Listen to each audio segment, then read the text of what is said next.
A millionaire woman dies and leaves behind a strange request that a street boy should read her will. When he begins to speak, everyone present is left in shock. Eleanor Whitmore had money. Everyone in town knew that. Her name was tied to the hospital wing, the art museum, and some big downtown fountain that hadn't worked in years but still had her name carved into the stone. She was the woman people whispered about, the one who wore pearls to the grocery store, who got her hair done every Wednesday at 10, and who didn't show up to her own charity events because she just didn't feel like it anymore. She lived in that huge white house on Maple Ridge, the one with the long iron gate and the roses that somehow stayed perfect even in the middle of August. People used to say the place had a soul. Now they said it felt more like a museum. Quiet, cold, like everything inside had stopped breathing. That morning, Eleanor sat in a stiff chair across from a doctor who couldn't meet her eyes. His name tag read, Dr. Martin, but he looked like he could have been in high school. She hated that. All her doctors were young now, and they all spoke to her like she couldn't understand them, like her brain had checked out just because her body was old. He took a deep breath and started talking, but she already knew. She could tell by the look on his face, the fake calm in his voice. He was trying not to upset her. He was trying not to say the word out loud, but there it was. Cancer, in her liver, spreading fast. Maybe 3 months, maybe 4, depends how her body holds up. She nodded, once. That was it. No tears, no gasps. She just stared at the wall behind his head, the one with a poster about healthy eating that she hadn't cared about in 50 years. When she finally spoke, her voice was steady, clear. Is it worth fighting? He hesitated. Then he shook his head just a little. Then I won't, she said. Dr. Martin started listing options anyway. Chemo, experimental drugs, maybe clinical trials. She let him talk. She wasn't rude, but her mind was already gone, floating somewhere else. She didn't want to die in a hospital. She didn't want to spend her last weeks puking and sleeping under bright lights with machines beeping around her. She left the office without making a follow-up appointment. Her driver, Thomas, opened the car door for her like he always did, not knowing anything had changed. She smiled at him and got in, holding her purse tightly in her lap like it might fall apart if she didn't. Back home, everything was exactly where she left it. The clock in the hallway ticked too loud. The floor was clean enough to eat off of. The living room looked like a magazine ad, but it didn't feel like home. It hadn't in years. She walked through the rooms slowly, past the big painting of her late husband Richard, past the glass display case with the crystal elephants she used to collect, past the grand piano no one played since her daughter Dana got bored with lessons. Upstairs, she sat at the edge of her bed. The room was too quiet. She looked out the window and saw the tops of trees, red and orange, falling into autumn. Funny how everything was dying at once. She didn't call anyone. Not Alan, not Marcus, not Dana. They had their own lives. Fancy jobs, big houses, kids she barely saw except on Christmas. They'd visit more once they found out. They always did when they thought they might lose something. But for now, she didn't want them. She didn't want anyone. The next morning, Marie brought her tea like always. Marie had worked for her for almost 30 years. She wasn't just staff anymore. She was the only person in that house who looked her in the eye without pity. Eleanor almost told her, but something stopped her. Maybe pride, maybe fear. She got dressed slowly. Every movement took effort these days. Her hands shook a little when she buttoned her blouse, but she ignored it. She didn't want to be sick yet. She wasn't ready to be the dying old woman in bed. Not just yet. She spent the afternoon walking through the garden. The gardeners had trimmed everything perfectly, but the flowers still looked tired, like they were holding on just for her. She sat on the wooden bench under the arbor and closed her eyes. The breeze felt nice, soft. She thought about all the years she spent here, all the quiet birthdays, the Christmas dinners where her kids checked their phones under the table, the anniversaries with an empty chair next to her. She had everything money could buy, but none of it mattered now. Not the diamonds, not the stock portfolio, not the 10-bedroom house with no laughter in it. None of it could stop what was coming. That night, she stood in front of the mirror and looked at herself. Really looked. The lines around her eyes, the silver hair she used to dye blonde, the hands that once held babies and now shook when she poured water. She didn't feel sad. She felt tired. In the drawer by her bed, she kept a notebook. It was empty. She'd bought it years ago to start writing her memories for the grandkids. Never got past the first page. Now, with her time running short, she thought maybe it was too late to start, but something made her pick it up. She opened it and wrote 3 words, "I am dying." She stared at the page. Then under it, she added something else. "I don't want to die alone." She closed the book and held it against her chest. No one knew. Not yet. The world outside kept moving like everything was normal. But inside that quiet house, something had changed. Eleanor knew she couldn't stop what was coming. But maybe, just maybe, she could decide how it would end. And that thought, small as it was, gave her the tiniest flicker of something she hadn't felt in a long time. Not peace, not yet, but maybe the start of something different, something she hadn't even realized she was missing. It started raining just after 4 in the afternoon, the kind of rain that makes the sky turn gray so fast you can't tell where the day went. Eleanor sat in the back seat of her car, watching the drops race each other down the window. She had asked Thomas to take the long way home. She didn't say why, but he didn't ask either. He'd been driving her for years and knew when she needed silence. The streets grew narrower as they left the main road. The houses got smaller. The lawns disappeared. There were no more trees, no fancy driveways, no gates with gold letters on them. Just cracked sidewalks, flickering lights, and a few people rushing under broken umbrellas. Eleanor hadn't been in this part of town for decades. She remembered driving through here when her kids were little, back when it still had life. Now it looked forgotten, like a place people only ended up in when they had nowhere else to go. The car slowed at a red light. That's when she saw him, a small figure crouched near a dumpster behind a grocery store. At first, she thought it was an animal, but then the shape moved and she realized it was a boy, thin, soaked, digging through a pile of black trash bags with both hands. He looked no older than 10. His hair stuck to his forehead, and his sweatshirt was 2 sizes too big. He kept pulling things out of the trash, checking them, then throwing them aside. When he found half a sandwich still in its wrapper, he looked around quickly before taking a bite like someone might steal it from him. "Thomas, stop the car," Eleanor said suddenly. Thomas hesitated, thinking he misheard her. "Ma'am?" "I said stop." The car eased over to the curb. Eleanor leaned closer to the window, her heart pounding in a way she hadn't felt in years. Something about the boy pulled her in. He was so small, so alone, yet there was a strange determination in how he moved. "Stay here," she told Thomas, and pushed the door open.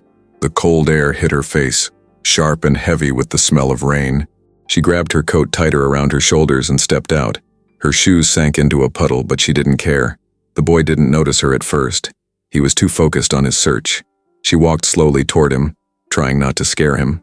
"Hey," she said softly. The boy froze. He turned around fast, ready to run, but when he saw her, a small old woman standing there with an umbrella trembling in her hand, he didn't move. His eyes were wide and suspicious. "I'm not gonna hurt you," she said. "I just wanted to make sure you're all right." The boy stared at her, water dripping from his hair. He didn't answer. His lips were blue from the cold. "What's your name?" she asked. Still nothing. He looked like he was deciding whether to bolt or stay. "I'm Eleanor," she said after a moment. "Eleanor Whitmore." Her voice cracked slightly, but she kept her tone calm. "I have a car right over there. It's warm inside. Maybe you'd like something to eat." His stomach growled loud enough for both of them to hear. He tried to hide it, looking away. "I'm fine," he muttered, barely audible. "You don't look fine," she said quietly. "Come on, just a meal, that's all." She smiled, the kind of gentle smile only grandmothers seem to know how to do. The boy hesitated, then nodded once. "Okay," he whispered. Eleanor motioned for him to follow and led him to the car. Thomas looked startled when he saw the dripping child climb in after her, but she gave him a look that stopped any questions. "Take us to Miller's Diner," she said. It was a small place she used to go to years ago, one of the few she knew would still serve breakfast all day. The boy sat beside her, shivering quietly. He didn't touch the seatbelt. She noticed his fingers, scratched, filthy, with a small cut on one knuckle. "Do you have anyone?" she asked softly. He shrugged. "Sometimes." "What does that mean?" "Depends who's around," he said. "Sometimes I crash behind the old church. Sometimes the shelter if it's not full." Eleanor felt something heavy twist in her chest. "How old are you?" 10, maybe 11. "I don't know my birthday." His voice was rough but steady, like someone who'd learned not to complain because no one ever listened anyway. When they got to the diner, the waitress gave them a strange look, but smiled when she recognized Eleanor. "The usual Mrs. Whitmore?" she asked politely. Eleanor nodded, then looked at the boy. "And for you?" He stared at the menu for a long time, unsure if he was allowed to pick. "Anything you want?" she said. He pointed at the pancakes. "And hot chocolate," he added quickly, almost shyly. When the food came, he ate like he hadn't eaten in days. No talking, just fast bites, eyes darting around the room like someone might tell him to stop. Eleanor didn't interrupt. She just watched him, thinking how strange it felt to share a meal with someone she'd met 20 minutes ago, and yet feel more connected than she had with her own family in years. When he finally slowed down, she said softly, "What's your name?" He looked up from his plate. "Jimmy," he said. "Jimmy what?" "Just Jimmy." She smiled faintly. "All right then, just Jimmy." He looked at her like he was trying to figure out why she cared. People didn't usually look at him like that. They looked past him, or away. Not her. "Why'd you stop?" he asked suddenly. "You didn't have to." "Maybe I wanted to," she said. "You looked like you needed someone." He frowned, not sure how to respond. "People don't do things for free," he said. "They always want something." "Well," she said quietly, "I don't." Jimmy looked down again, and for the first time, his shoulders relaxed just a little. They sat there for a while, neither speaking much. The rain had stopped outside. When it was time to leave, Eleanor asked where she could take him. He shook his head. "Nowhere," he said. "I'll be fine." She didn't believe that, but she didn't push. She reached into her purse and pulled out a folded napkin. Inside, she slipped a $20 bill. "Just in case," she said. He tried to refuse, but she tucked it into his hand anyway. Then she gave him her business card. "If you ever need help, you call this number, day or night. Promise?" He stared at the card, then at her. "You really mean it?" "I do." He nodded slowly, like he didn't quite believe her but wanted to. When she got back into the car, she kept looking out the window, hoping to see him again before they drove away. But he was already gone. Thomas glanced at her in the mirror. "Everything all right, ma'am?"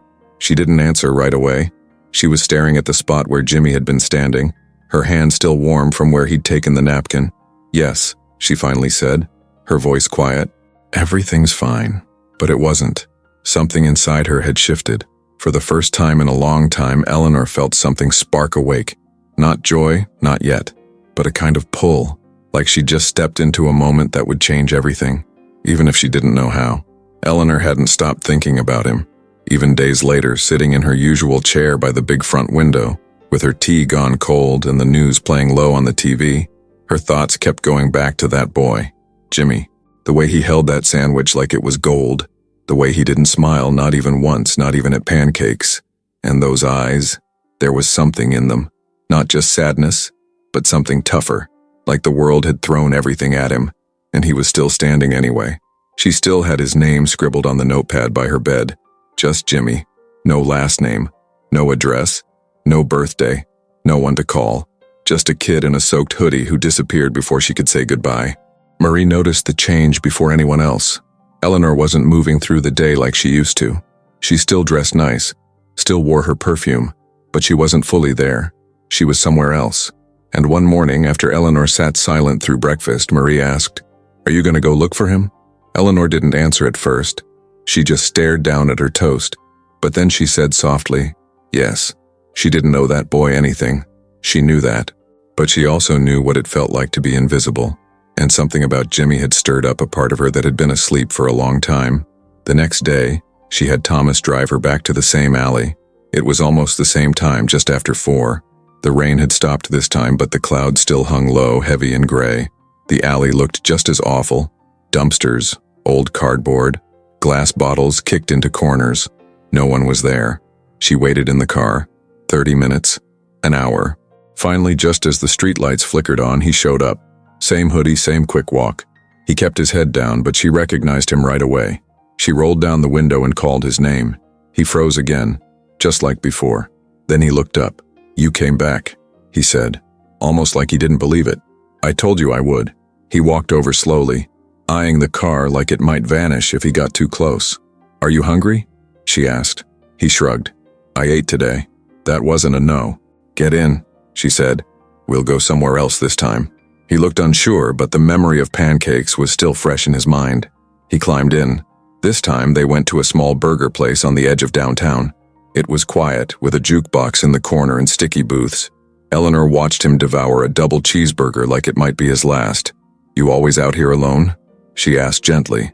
He didn't answer right away. Then he nodded. Most of the time. What about school? He rolled his eyes like that was a dumb question. I ain't been in school since last year. Where's your mom? He didn't even flinch. Don't know. Haven't seen her since I was 8. Eleanor's stomach tightened. And your dad? Gone. Got arrested. Don't know where he is now. She didn't press him. She just nodded and let the silence sit. After a few more bites, Jimmy looked at her and said, You're not like other people. How so? You actually look at me when you talk. Most people just give me $1 or tell me to go away. I guess I don't see a reason to look away. He didn't know what to do with that, so he focused on his fries. After they ate, they sat in the car again. It was quiet for a long time. Eleanor looked at him, really looked at him, the way his shoulders stayed tight, even when he was sitting still. The way he kept glancing out the window like someone might come take everything from him any second. He had no safety, no soft place to land. You don't have to sleep out there tonight, she said finally. He blinked at her. What? I have a guest room, a big one, and it's just sitting there, empty. He stared at her, confused. Why would you do that? Because no one ever did it for me. Jimmy didn't say yes, not right away. He sat there chewing on his lip, thinking hard, but she didn't rush him. Finally, he whispered, Just for one night? Just one. The ride to her house was quiet. He looked out the window the whole time, watching the buildings get taller, the streets get cleaner, the houses get bigger. When they pulled up to the iron gates, he sat back like he couldn't believe what he was seeing. Is this a hotel or something? No, she smiled. It's just home. Marie was waiting at the front door, nervous but trying not to show it. She gave Jimmy a polite smile and said hello. He didn't respond. He just clutched his backpack tighter. Inside, everything was polished and perfect. Jimmy's shoes squeaked on the marble floor. He looked out of place, like a shadow in a jewelry store. Eleanor led him upstairs to the guest room. It was huge, with a big bed, clean white sheets, and a window that overlooked the garden. This is mine? He asked, eyes wide. For tonight, yes. He sat on the edge of the bed, not even taking off his shoes. Eleanor stood in the doorway and said, There's a bathroom through that door. Clean towels. Use anything you need. I'll be downstairs. He nodded slowly. That night, Eleanor couldn't sleep. Not because of the pain, though it was always there, but because she kept thinking about that boy down the hall, sleeping in a real bed. Safe, warm. She walked down the hallway once to check on him. The door was cracked open. She peeked inside. He was curled up, fully clothed, lying on top of the blanket. His shoes were still on, his backpack under his head like a pillow, like he didn't trust the comfort yet, like he needed to be ready to leave. She closed the door gently and stood there for a long time. It wasn't pity. It was something else, something that felt a lot like purpose. Jimmy woke up before the sun. At first, he didn't remember where he was. The ceiling was too high, the room too clean, and for a second, panic kicked in. He sat up fast and looked around for his backpack. It was still there, right beside the bed he hadn't even slept under the covers in. His shoes were still on. The light from the hallway was off, but everything was quiet. He pulled back the curtain and looked out. The backyard was huge, way bigger than any place he'd ever seen in person. There were rows of roses, a fountain, and a path that led somewhere he couldn't see. It didn't look real. He stood up slowly, half expecting someone to come in and yell at him for being there. When no one did, he walked over to the bathroom door and peeked inside.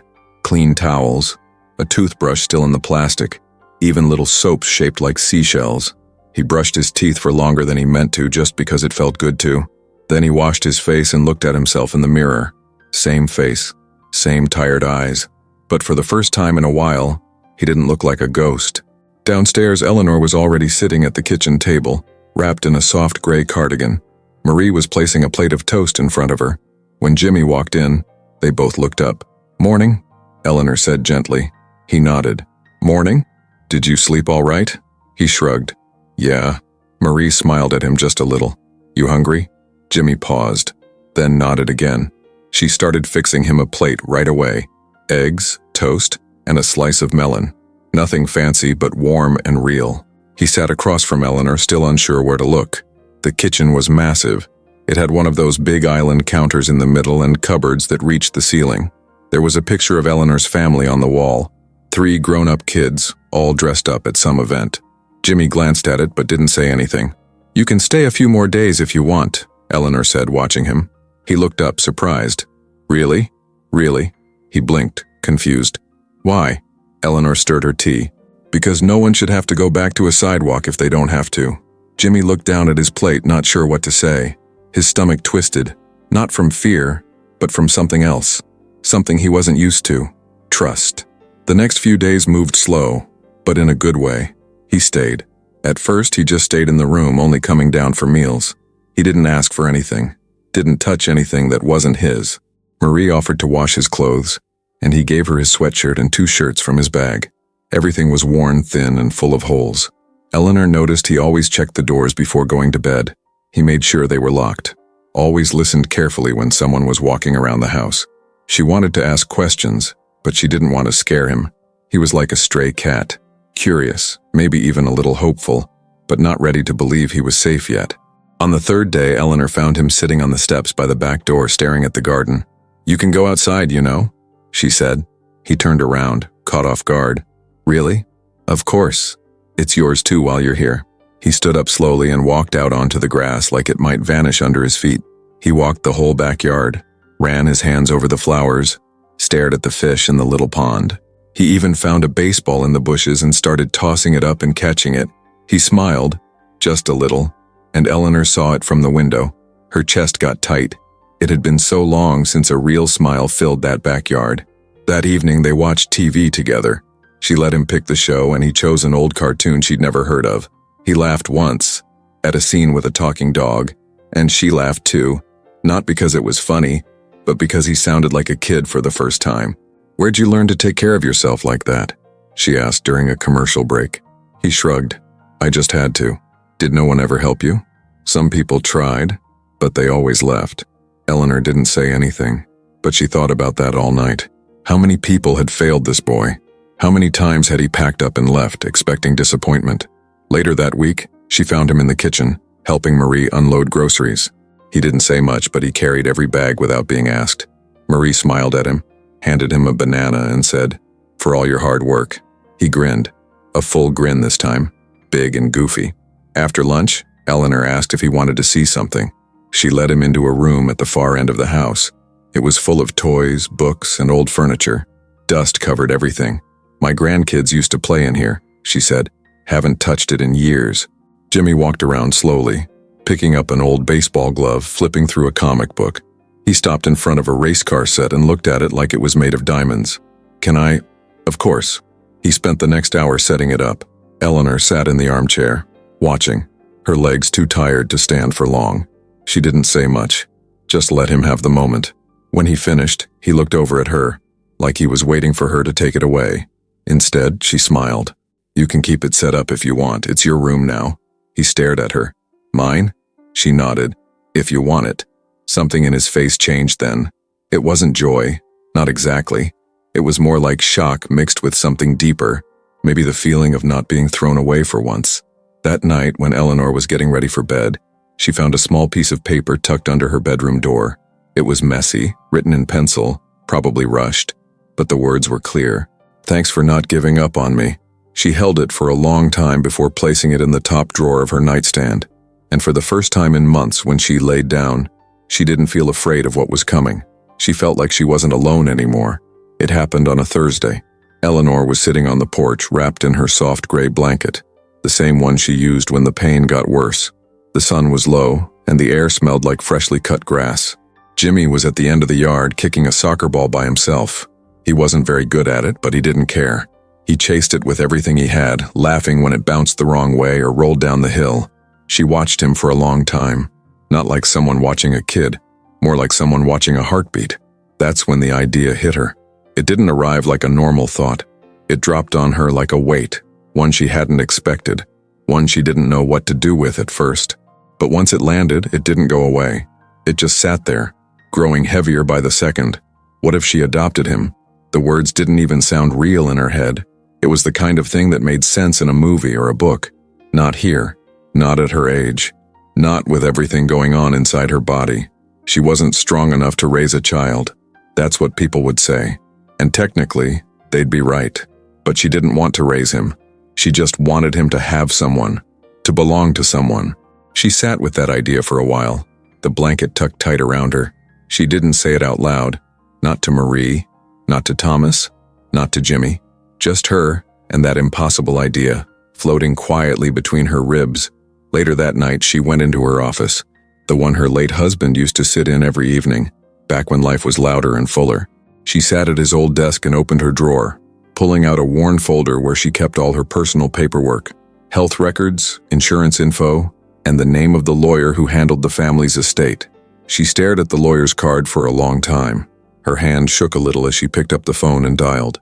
Samuel Hollis, the voice said on the other end.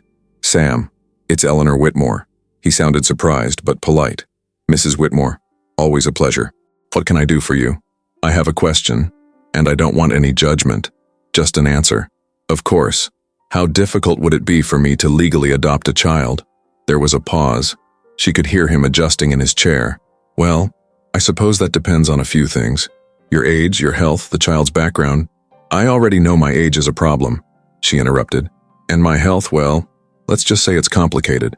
But I'm not talking about raising him until he's grown. I'm talking about giving him a family, giving him my name, and making sure he's protected after I'm gone. He didn't respond right away. I know this sounds crazy, she added quietly, but this boy, Sam, he's got nobody, and I've got everything. It doesn't make sense anymore, it doesn't feel right. He sighed gently. Honestly, it would be complicated. There would be hearings, paperwork, social services would get involved, and depending on his background, the state might have something to say, but it's not impossible. She blinked at the word. Not impossible. Would you help me? She asked. I'll do everything I can, he said. The next morning, she told Marie. They were in the kitchen. Marie was chopping vegetables and Eleanor was sipping warm tea, trying to ease the sharp ache in her ribs. She didn't build up to it. She just said it. I'm going to adopt Jimmy. Marie stopped chopping. You're what? I'm serious. I called Sam last night. I want to do it. I want to give him my name. Marie turned to face her. Eleanor, you're sick. I know. And you don't have much time left. I know. Marie sat down across from her. Are you doing this for him or for you? Eleanor didn't answer right away. She looked down at her tea. Both, she whispered. He needs someone, and I need to matter again. Marie's face softened, but she was still worried. What if it doesn't go through? What if the state says no? What if his parents show up? I don't know, Eleanor said, but I'd rather try and fail than do nothing. Later that day, Eleanor sat Jimmy down. They were in the garden. He was building a tower out of sticks and rocks for no reason at all. She called his name gently, and he walked over, wiping dirt on his jeans. What's up? He asked, still catching his breath. She looked at him, really looked at him. That same hoodie, the knees ripped in his jeans. His hair always a little messy no matter how many times she brushed it. But there was something different now too, something in his eyes. He wasn't just surviving anymore. He was living. Jimmy, she said softly, how would you feel about staying here, forever? His face went blank. What do you mean? I mean, what if you didn't have to go back out there? What if this was your home for real? He stared at her like she was speaking another language. You mean like adoption? Yes. He took a step back. Are you serious? I wouldn't say it if I wasn't. His hands were shaking a little. But why? You're rich. You don't need a kid like me in your house. It's not about needing, she said. It's about wanting. And I want you here, with me. He didn't speak. He just stood there, eyes wide, mouth slightly open. Then his lips started to tremble. I don't want to get my hopes up, he whispered. People always say stuff like that, but they never mean it. I mean it, she said, her voice shaking now too. I promise you, Jimmy, I mean it. He didn't cry right away. He just walked up and hugged her, tight, like he was holding onto a rope that could break any second. And when he did finally cry, he didn't make a sound. He just buried his face into her cardigan and let go. She held him there for a long time. No more impossible ideas, just a decision and love. The paperwork started the very next week. Eleanor sat at the long kitchen table with piles of forms spread out in front of her. Everything from background checks to character letters to financial records. Her lawyer, Sam, came by in person with a social worker named Diane, a soft-spoken woman with tired eyes who looked like she'd seen too many kids lost in the system. Jimmy stayed close to the doorway, listening, but not getting involved. Every time Diane glanced over at him, he pulled back a little like he didn't trust what she might say or do. Like this could still fall apart. Is there a birth certificate? Diane asked Eleanor quietly. He stiffened. Eleanor reached across the table for the folder. There's very little on him. No known parents. He said he was born at a small hospital outside the city, but we haven't been able to find the records. We're still checking shelters. Jimmy didn't like hearing that part out loud. He crossed his arms and looked away, his jaw tight. Diane gave a small nod. He'll need a new one then. That happens sometimes. If there's no proof, we can create a legal identity. But we'll have to be careful with the process. There's protocol. Jimmy walked out of the room without saying anything. Eleanor wanted to go after him, but she stayed put. She needed to finish this. For him. After Diane left, Eleanor went upstairs. Jimmy was sitting on the floor by the window in his room, hugging his knees. He didn't look up when she came in. You okay? She asked. He shrugged. She didn't mean anything by it. Eleanor said gently. It's just paperwork. He finally looked at her. It's not just paperwork, it's me. I don't even exist to the people in charge. That's why they talk about me like I'm a missing file. Eleanor knelt down beside him, ignoring the pain in her knees. You exist to me, and you matter more than anything in this house. Jimmy didn't say anything back, but his eyes softened, just a little. Later that week, Eleanor brought home paint swatches. She stood in the doorway of his room with a handful of little color cards. Blues, reds, greens, even a bright orange that made her smile just thinking about it. I thought maybe we could paint your room, she said. Make it feel like it's really yours. Jimmy sat up from the bed. I can choose? Of course. Pick anything you want. He looked through the cards slowly, seriously, like he was making the most important choice in the world. Then he pointed at a deep navy blue. This one. Good pick, she said. Matches your eyes. He looked away like he didn't know how to take a compliment, but he smiled when she left the room. 2 days later, Thomas helped move the furniture out. Marie laid down plastic sheets across the floor, and Eleanor sat in the hallway with a cup of tea, watching as Jimmy dipped the roller into the tray and started painting. He was careful, focused, and he didn't stop until all 4 walls were done. When he finished, he stood in the middle of the room, hands on his hips, covered in blue smudges. Eleanor clapped from the hallway. Looks amazing. He laughed. A full, loud laugh. That night they celebrated with pizza and chocolate milk. Not her usual dinner, but she didn't care. Jimmy ate 4 slices and wiped his mouth on his sleeve. Eleanor didn't even correct him. Before bed, he came downstairs in his pajamas, plaid ones Marie had picked up on sale, and stood in the living room doorway. Do I have to call you something now? He asked. Like, Mom? Eleanor's heart stopped for a second. You can call me whatever feels right. He looked at the floor. I don't remember what having a mom feels like. She stood up and walked over to him, placing a hand gently on his shoulder. Then we can make up our own rules, how about that? He nodded. Okay. The next morning she woke up to find him in the kitchen with Marie, trying to cook eggs. Marie was laughing. You gotta wait for the pan to heat up, sweetheart. I thought it was already hot. Nope, you'll learn. Eleanor leaned in the doorway, smiling. Jimmy looked up, saw her, and said, We're making breakfast, for you. She pretended to act surprised. Well, I'm honored. The eggs were runny and the toast was slightly burned, but it was the best breakfast she'd had in years. Over the next few days, little changes started showing up around the house. There were sneakers by the front door, a hoodie hanging on the coat rack, a lunchbox on the counter with his name on it, Jimmy Whitmore written in permanent marker. Marie cried when she saw that. Jimmy didn't see her, but Eleanor did. She reached over and squeezed her hand under the table. Later, Eleanor sat in the office with Sam again. The name change, she said. I want to make it legal. Sam nodded. We're almost there. Just a couple more forms and a final hearing. But it's looking good. She looked over at the family photo on the shelf, the old one. Alan, Marcus, and Dana, all grown up, all scattered. She looked at Sam. Can I put Jimmy in the will now? You sure? Yes, I don't want to wait. I want it in writing. Sam opened his briefcase. Let's do it. That night she sat with Jimmy on the back porch. The air was cool. The stars were out. You like it here? She asked. He nodded without hesitation. It feels like I can breathe again, he said. She smiled. Me too. He looked at her for a long moment. Then he leaned against her arm. Not a full hug, just enough to rest his weight. I've never had a room before, he said. Not one that stayed mine.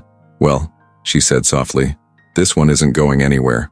He didn't say anything after that, just sat there beside her, quiet and still. And for once, so did she. Somehow everything started to feel normal. Not the kind of normal where life is perfect and everyone's smiling all the time. No, this was the kind that feels warm, steady, like waking up and knowing exactly where your shoes are and what smells are coming from the kitchen, and who'll be sitting across from you at the table. It was the kind of normal that Jimmy had never had, and the kind Eleanor thought she'd lost for good. It began with small routines. Jimmy started waking up early. Sometimes before Marie even stepped into the kitchen, he'd already be at the counter, pouring cereal into a bowl, or trying to make toast without burning it. The first time he managed to spread peanut butter without tearing the bread, he grinned like he'd just won an award. Every morning, Eleanor came downstairs a little slower, but with the same question. What's the plan today? Jimmy always had ideas. Some days it was the park. Other days he wanted to help Marie with the groceries or make pancakes from scratch, even if the kitchen looked like a war zone by the end. One afternoon he dragged Eleanor outside just to sit on the grass and watch the clouds. They spent an hour naming shapes: dogs, cars, dragons, ice cream cones, like kids. Eleanor couldn't remember the last time she'd looked up just to see the sky. One of Jimmy's favorite days came on a Tuesday. It was cloudy and Eleanor didn't feel great. Her legs were sore, and the pain in her side had flared up again. She stayed on the couch with a blanket over her lap, trying not to let Jimmy see how bad it was. But he noticed. He always did. "Let's do something easy today," he said, sitting on the floor next to her. "Something chill." "Like what?" "I'll read to you." She raised an eyebrow. "You will?" He held up a book, an old mystery novel he'd found in the hallway bookshelf. "Chapter 1, he said proudly, and began. His reading wasn't perfect. He stumbled over big words and skipped a line here and there, but his voice was soft and serious, and he stopped to check if she was still listening after every paragraph. She was. Every word. When he reached the end of the chapter, she said, "You've got the voice for it." "You think so?" "Absolutely. You sound like one of those radio guys from the old days." He laughed. "Maybe I'll be famous one day." "You already are." She smiled. To me. The best part about those days was that they weren't about doing big things. It was the simple stuff that made them feel special. Like when Jimmy helped Marie plant new flowers by the fence and ended up covered in dirt from head to toe. Or when Eleanor let him pick dinner and he chose grilled cheese and tomato soup, and insisted they eat it on the floor like a picnic. Or when he found an old box of photos in the attic and made Eleanor sit with him for hours, telling stories about the people in them. She told him about Richard, about the kids when they were young, about birthday parties and road trips and summers that felt like they'd last forever. "Who's this?" he asked once, holding up a photo of a little girl in a yellow dress. "That's Dana, my daughter." She looked serious. She was. Eleanor laughed. Always correcting her brothers. Still does. "Do they know about me?" Jimmy asked, a little quieter. Eleanor paused. "Not yet." He nodded slowly. "They gonna be mad?" "Probably," she said honestly. "But that's not your fault." He didn't press after that. He just put the photo back in the box and moved on. One afternoon, Eleanor took him to the zoo. It wasn't a fancy one, but Jimmy didn't care. He stood in front of every animal like it was the first time he'd ever seen one. He spent 20 full minutes watching the penguins swim in circles. When one of them splashed right near the glass, he laughed so hard people turned to look. Eleanor didn't care. She was too busy watching him. At the snack stand, he picked cotton candy. Blue, of course. And made sure to give her the first bite. "You know what's crazy?" he said later, sitting on a bench near the giraffes. "What's that?" "This is the best day I ever had. Ever." She didn't say anything at first. She just reached over and took his hand. Her bones ached, and her body felt tired in a way she couldn't fully describe. But inside, something was glowing. Back home, the house had changed too. It wasn't just the sounds, the footsteps running down the stairs, the slamming of the fridge, the occasional yelling when Jimmy lost a video game. It was the feeling. The space felt lived in, alive. There were socks on the floor, crumbs in the couch, a half-finished puzzle on the dining table that had been there all week. And there were drawings. Everywhere. Jimmy had started drawing in an old sketch pad he found in one of the storage closets. Mostly superheroes and stick figures at first. Then he drew a picture of Eleanor sitting in her chair with a blanket, reading a book. It was simple, but he'd drawn her smiling. When he showed it to her, she smiled again, even wider than the one in the drawing. "You're getting really good at this," she said. "Maybe I'll be an artist," he said. "Why not be both? Artist and voice actor?" He laughed. "Maybe I will." One night, near the end of the week, Eleanor couldn't sleep. Her body was aching worse than usual. She didn't want to wake Marie, so she made her way downstairs in the dark, using the railing for support. When she reached the kitchen, she found Jimmy already there. He was sitting at the counter drinking chocolate milk straight from the carton. When he saw her, he froze. "You're not supposed to be up," he whispered. "Neither are you." He smiled sheepishly. "Couldn't sleep." She sat down next to him. "Me neither." They sat there for a while, passing the milk back and forth. No big conversation, just a quiet moment between two people who had somehow become family. After a minute, Jimmy looked up at her. "You're not going to leave me, right?" She looked at him for a long time. "I'm not going anywhere without making sure you're okay," she said softly. He nodded and leaned his head against her arm. She didn't move, just closed her eyes and stayed like that, letting the silence wrap around them like a warm blanket. Those were the days that mattered, the kind no one writes down in journals or takes photos of, but they stay with you forever. It was bound to happen. Eleanor had been ignoring her phone for a while now. Calls, texts, voicemails, mostly from Dana, the daughter who lived 2 states away and only ever called when she needed something explained about the trust fund or had to cancel a holiday visit last minute. Alan, the oldest, had stopped calling years ago. And Marcus? Well, Marcus only called when money was involved. He'd always been the one who knew exactly how much everything was worth, including people. But Eleanor didn't think about any of them most days. She'd been busy living, busy watching Jimmy grow into himself. She hadn't planned to hide him forever, but she also wasn't in a rush to explain anything, and she definitely wasn't in the mood to hear their opinions. The first sign of trouble came in the form of a phone call Marie picked up one afternoon while Eleanor was upstairs resting. "Yes, she's home," Marie had said, holding the phone between her shoulder and ear while wiping the counter. "But I'm not sure she's—" She paused, frowning. "No, sir. She's not in the hospital. I told you she's fine." Another pause. Marie's face darkened. "She's what? Excuse me, but that's not your—" Eleanor stepped into the room just in time. "Give me the phone," she said quietly. Marie hesitated, then handed it over. Eleanor pressed it to her ear. "Hello?" There was a beat of silence, and then a voice said flatly, "So it's true. Hello to you too, Marcus. You really adopted some kid off the street?" Eleanor didn't flinch. "His name is Jimmy." "Oh, good. He has a name. Great. Fantastic. Want to tell me why I had to find out from the bank that you're updating your will?" Of course that's how he found out. "I wasn't ready to tell anyone yet," she said calmly. "I'm your son. You think I shouldn't be included in that decision?" "I think you haven't been included in my life for years, Marcus." He laughed, sharp and humorless. "You've lost it. I mean, completely. A child? At your age? Do you understand how insane that sounds? What do you even know about this kid?" Eleanor took a deep breath. Her hand was starting to shake, so she leaned on the counter. "I know more about him than I've known about you in a long time." There was silence on the line for a second, then a quieter voice. "Is it the illness?" She didn't respond. "That's what this is, right? You're dying, and you're trying to feel good about yourself before it's over. That's what this is. I'm not going to argue with you," she said. "And if you call this house again and speak to Marie like that, you won't be allowed to call at all." Marcus scoffed. "You think I'm just going to sit back and let you give everything away to some stray? We'll see about that." He hung up. Eleanor stood there for a long time, staring at the silent phone in her hand. Marie stepped closer. "You all right?" "I will be," she said. But deep down, she knew what was coming. Marcus wouldn't keep this to himself. He'd call Dana. He'd call Alan. They'd all come crawling out from wherever they were, suddenly full of concern and opinions and legal questions. And they did. It started with a knock on the front door. Jimmy answered it, like he always did, expecting a delivery. Instead, he found a tall man in a sharp suit with cold eyes standing on the porch. Who are you?" "I'm Alan." "Who are you?" Jimmy froze. Eleanor appeared behind him, moving slowly but standing straight. "Alan, don't talk to him like that." Alan looked over her shoulder at the boy, then back at her. "This is him? The kid?" Eleanor nodded. "Come inside if you want to talk." Inside, Alan sat on the edge of the couch like it might stain his clothes. He looked around the living room like he didn't recognize it. "This place looks different," he said. "It feels different," she replied.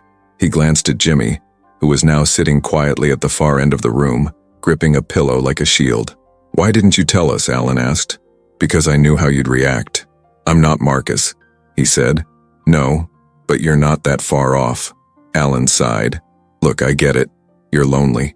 You're scared. But adopting a kid at your age? Come on, Mom. This isn't fair to anyone. Not to him, and not to us. Eleanor looked at him for a long time. Then she said, I've never seen any of you show him the kindness you just showed that pillow. So don't lecture me about fairness. Before Alan could respond, the front door opened again. Dana walked in, eyes already red like she'd been crying in the car. Mom, she said, rushing over. Are you really sick? Eleanor hugged her gently.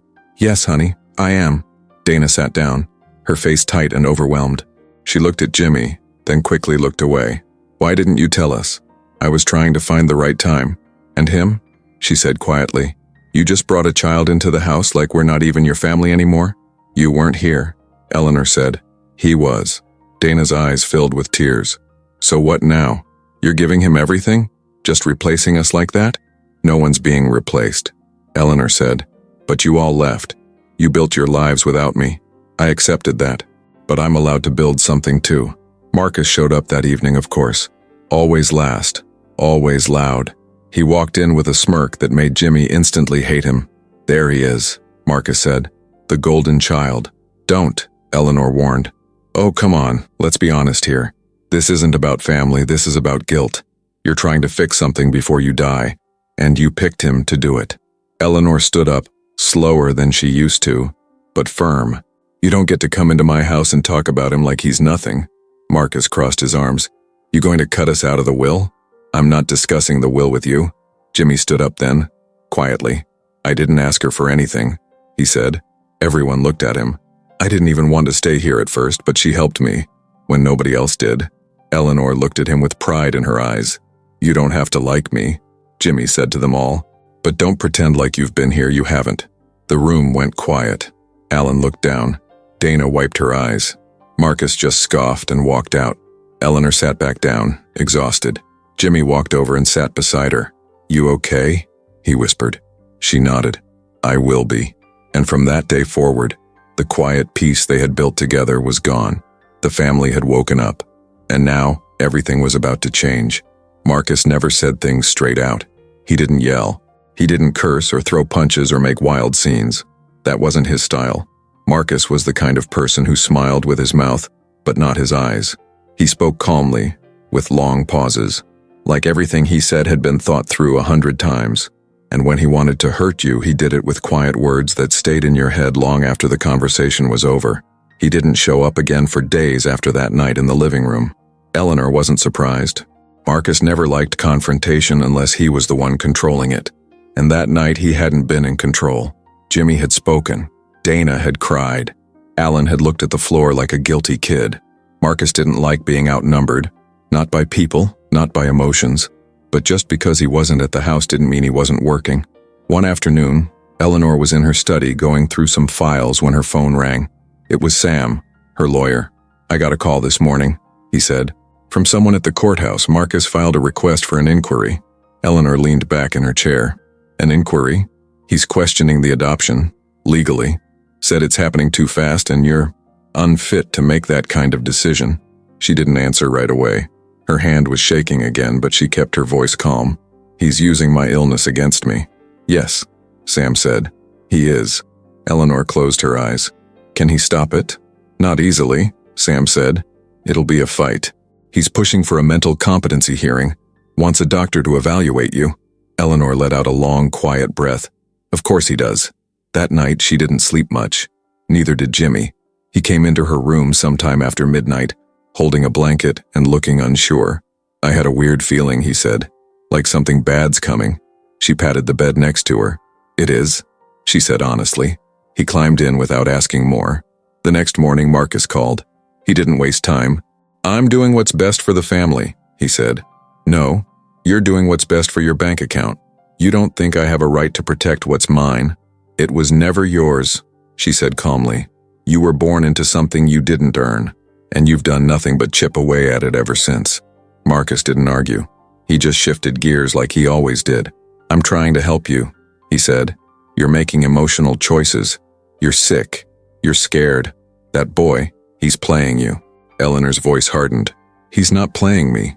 You met him a month ago. You don't know anything about him. He could be lying about everything. He's not. How do you know? Because I look him in the eyes every day. And he doesn't look away. Marcus paused, probably realizing she wasn't going to budge. You're going to ruin everything, he said. No, she said. I'm going to save one thing. That's enough for me. After the call, Marcus started showing up more, uninvited, at random times.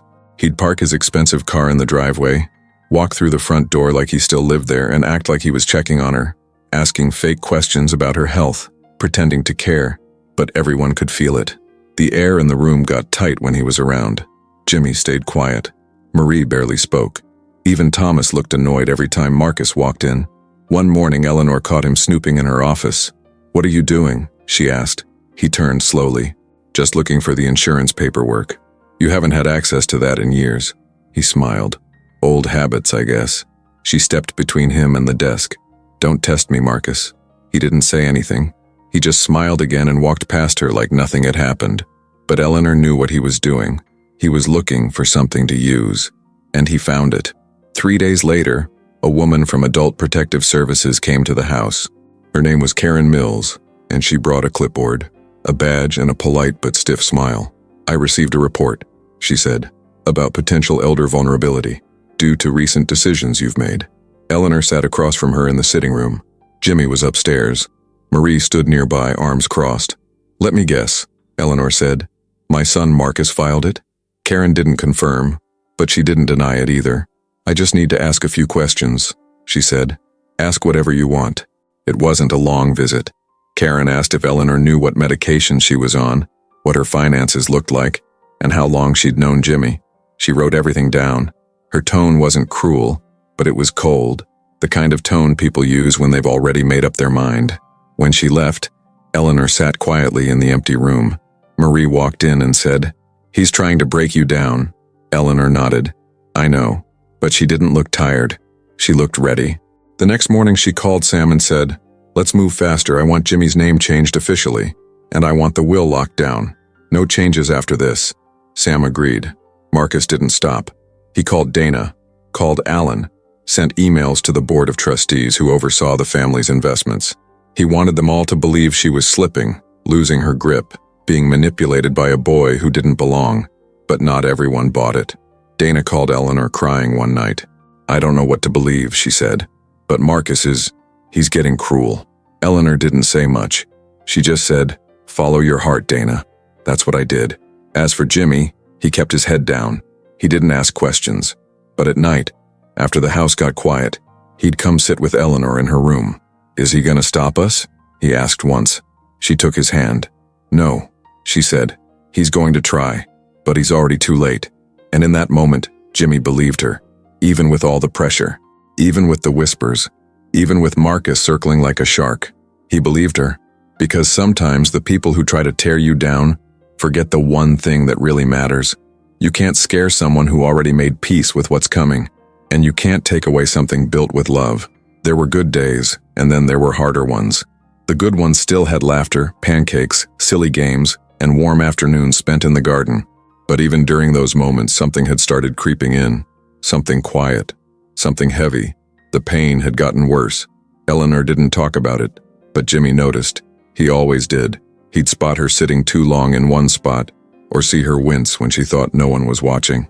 She moved slower. She got winded walking up the stairs, and when she reached for things, her hands would shake, just a little, just enough that Jimmy would pretend he had to grab whatever it was first. "You okay?" he'd ask, real soft, every single time. She'd nod, always nod, but she wasn't. Not really. One morning, he found her asleep at the kitchen table, still wearing her robe, her tea cold next to her. Marie was just coming in through the back door when he shouted for her. She rushed over, panic in her voice. "Miss Eleanor?" Her hand was on her shoulder, gently shaking her awake. Eleanor opened her eyes slow. "I'm fine," she mumbled, blinking like she was trying to remember where she was. "You scared us," Jimmy said, standing close. She tried to sit up straighter, brushing her hair back with shaky fingers. "I just got tired. That's all." Marie helped her up and walked her to the couch. She didn't say much after that, but Jimmy could feel it, the worry in the air.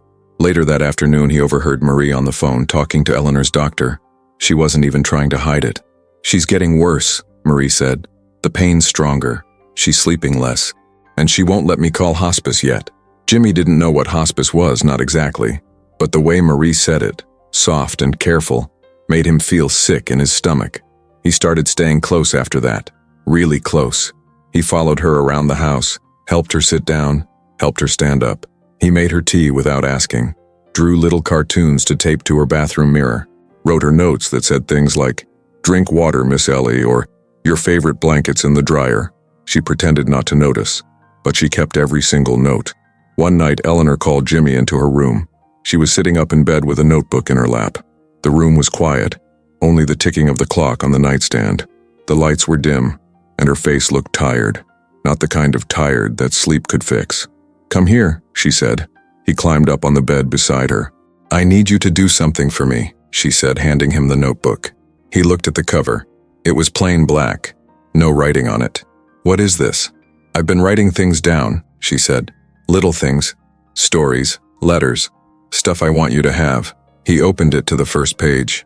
Her handwriting was neat and careful, though the ink had smudged a bit like she'd pressed too hard in some spots. The top of the page read, "If I'm not here one day, read this." He swallowed hard. "Why are you giving me this now?" "Because I don't want to wait anymore, and because you deserve to know everything I've written to you, even if I don't get the chance to say it out loud." He nodded, even though his chest felt tight. She smiled and brushed the hair out of his eyes. "You've been the best thing that's happened to me in a very long time." "You too," he whispered. From that night on, he kept the notebook on his nightstand. He didn't read it yet. He wasn't ready. Just having it near him was enough. But the house didn't feel the same. It was still warm, still full of love, but the air had changed. There were cracks now, not in the walls, but in the routines. Eleanor missed meals. She took more naps, even when the sun was still up. She stopped joining Jimmy on walks around the yard. She started forgetting small things, like whether she'd taken her pills or what day it was. And Jimmy? He didn't say anything, but his eyes stayed wide, always watching, always waiting. He didn't run around the house like before. He didn't ask to go out or to play video games. He stayed close to her, sat with her, held her hand when she fell asleep on the couch. The judge's hearing for the adoption came and went. Sam handled most of it. Eleanor didn't have the energy to go, but it was approved. Jimmy officially became Jimmy Whitmore. When Marie told him, he didn't smile right away. He just nodded and said, "She already felt like my family." One evening after dinner, Eleanor asked Marie to bring her the key to the safe. Marie hesitated. "You sure?" Eleanor nodded. "It's time." Marie returned with the small silver key, and Eleanor handed it to Jimmy. "I want you to have this." He blinked. "What's in there?" "My will." His heart skipped. She waited a moment, then added, "And a sealed envelope, with a letter. To me. No, for you to read. After I'm gone. In front of everyone." He looked at the key in his hand. "I don't know if I can do that." She reached out and held his hand tightly. "You're the only one I trust to." He didn't cry then, but later that night, when he was alone in his room, he held the key in his palm and stared at the ceiling, and that's when the tears came, quiet and slow. Downstairs, Marie sat with Eleanor in the living room. They didn't talk much anymore. Sometimes Eleanor just closed her eyes and listened to the wind through the trees. Marie looked at her, voice soft. "He's holding on tight." Eleanor nodded. "So am I." But deep down they both knew. The house wasn't just cracking. It was preparing to let go. It snowed on Christmas Eve. Not the heavy, stormy kind that shuts down roads and buries cars, but the kind that falls slow and steady, like someone shaking powdered sugar out of the sky. Jimmy pressed his forehead to the window in the upstairs hallway, his breath fogging up the glass. Everything outside looked peaceful, quiet, like the world had decided to calm down for once. Inside the house, it was quiet too. Not the awkward kind of quiet, like when people are fighting or waiting for bad news. This was different. Soft. Still. There were no loud conversations, no carols blasting from a speaker, no big dinner in the dining room. Just a small pine tree in the corner of the living room, decorated with old ornaments that didn't match and one blinking string of lights that Marie had dug out from the garage. Jimmy had decorated the whole tree himself, with Eleanor watching from the couch under a blanket, her slippers peeking out. He made a joke about how one side of the tree looked like it was trying harder than the other, and she'd laughed, not her big laugh, but the warm one, the kind that stayed in her eyes. There were only two presents under the tree, One wrapped in silver paper, the other in red. Jimmy had put both there. One was for Eleanor, the other was for Marie. He didn't have money, so he'd made them. A little photo frame out of popsicle sticks, painted white with small stars drawn on the corners, and a drawing of all three of them standing in front of the house, smiling. He'd folded the picture 3 times, stuck it in an envelope, and added a note on the back in shaky handwriting. "You made this place feel like a real home." Marie found it first. She didn't say a word when she opened it, just wiped her eyes and kissed the top of his head. Eleanor waited until later when the house had settled down for the night. She opened hers slowly, her fingers stiff, her breathing shallow. When she saw what he'd drawn, her eyes filled, but she didn't cry. She just held it against her chest and whispered, "Thank you, baby." That Christmas wasn't like the ones from her past. There was no piano music, no wine glasses clinking in the dining room, no overcooked roast, no grandchildren arguing over board games. Her children hadn't come, not one of them. Dana had called. She said she wanted to be there, but she couldn't get away. Alan sent a gift basket. Marcus didn't even bother. And you know what? Eleanor didn't miss them. She didn't miss the forced smiles or the polite small talk. She didn't miss the way they all sat in separate corners of the room, scrolling on their phones. She didn't miss the shallow laughter, or the expensive presents no one really wanted, or the fake warmth that disappeared the second they got in their cars and left. Instead, she had Jimmy. They spent most of Christmas morning in their pajamas. Jimmy made French toast. Well, kind of. It came out burnt on one side and soggy on the other, but he was proud of it. He stood in the kitchen like a little chef, grinning at the mess he'd made, and Eleanor took one bite and said it was perfect. Then they sat on the couch together under the same blanket. He put on an old Christmas movie, one she hadn't seen in years, and halfway through, she fell asleep with her head resting on his shoulder. Jimmy didn't move, not for the whole movie. He just sat there holding the blanket in place, listening to her breathe. The lights on the tree blinked behind them, slow and calm. When the movie ended, he stayed there a little longer, even after the credits stopped rolling. She woke up a bit later and looked over at him. "Did I snore?" she asked. He smiled. "A little." She chuckled. "You should have shoved me." "Nah," he said. "It was nice." He got up and made her a cup of tea, holding the mug with both hands so it wouldn't spill. He brought it back carefully and placed it in her hands. Then he sat back down and pulled out a card from his pocket. "I made you one more thing," he said. She opened it slowly. It was just a folded piece of notebook paper with a stick figure drawing of the two of them standing in the snow holding hands. He'd drawn her with a cane and him with a giant smile. Above them he'd written, "Merry Christmas, Miss Ellie. I love you." She stared at it for a long time. Then she whispered, "I love you too." It was the first time either of them had said it out loud. He looked down and wiped his face with his sleeve. She reached over and held his hand. "Thank you for this day," she said. He squeezed her fingers. "Best Christmas ever." And she nodded because it was. Not because of the tree or the presents or the food, because she wasn't alone. That night, they watched the snow fall together. She sat in her chair by the window, wrapped up warm, and he sat on the floor beside her, leaning back against her legs. They didn't say much, didn't need to. Sometimes the quiet says everything. It started like any other day. That's what makes it harder to talk about. It didn't come with a storm or some dramatic sign from the sky. It was quiet, soft, just another morning on the calendar. Jimmy woke up before the sun, same as always. He stretched, rubbed his eyes, and sat up in bed. It was cold, and the sky outside was still dark, just starting to turn blue at the edges. He reached for the little notebook Eleanor had given him and flipped through a few pages, like he always did when he needed to feel close to her before the day began. He didn't know why, but something felt different. Not scary, just still. He got dressed quickly, pulled on a hoodie and jogged down the hallway in his socks. He didn't want to wake her, but he still peeked into her room to check like he did every morning. She was there, lying in bed. Still, he paused at the door. "Miss Ellie?" No answer. His heart skipped, but he walked in slowly, careful not to make noise. He stood beside the bed. Her hands were resting on her stomach just like always. Her face looked peaceful. Not sick, not scared, just peaceful. "Miss Ellie," he said again, softer this time.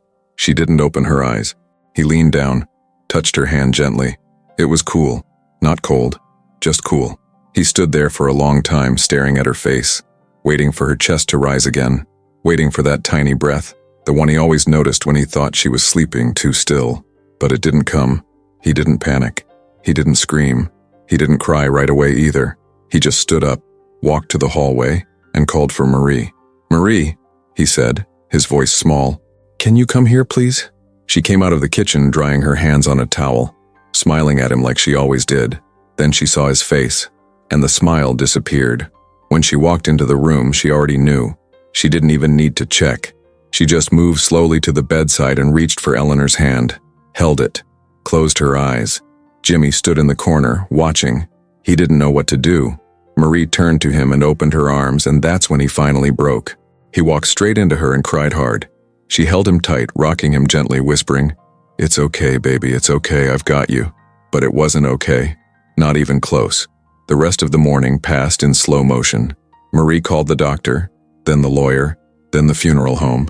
Everyone she needed to.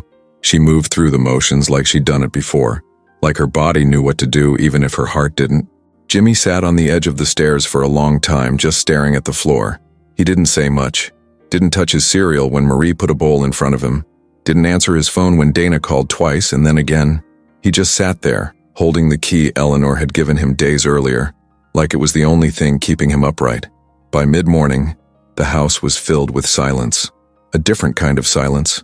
Not the peaceful one they used to enjoy. This one was heavy, thick, like the walls themselves were trying not to cry.